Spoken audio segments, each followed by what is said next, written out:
अगर कोई इंसान एक बार जहाज डूबने से बचे तो वो चमत्कार माना जाता है, लेकिन अगर वही इंसान 3 अलग-अलग जहाज हादसों से बच जाए तो?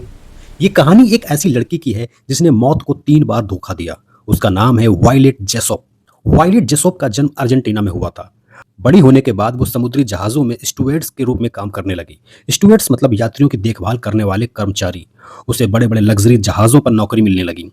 लेकिन उसे ये नहीं पता था कि उसकी ज़िंदगी इतिहास के सबसे बड़े समुद्री हादसों से जुड़ने वाली है।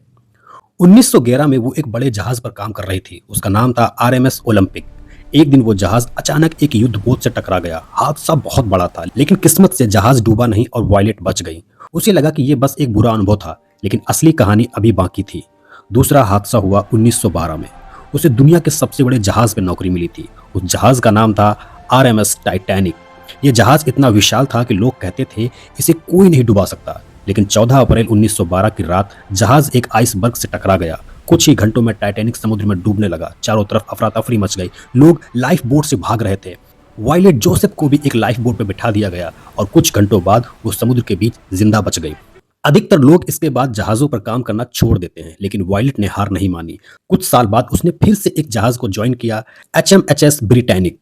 लेकिन 1916 में यह जहाज़ समुद्र में लगी एक माइन से टकरा गया। जहाज़ तेजी से डूबने लगा। इस बार वायलेट को पानी में कूदना पड़ा।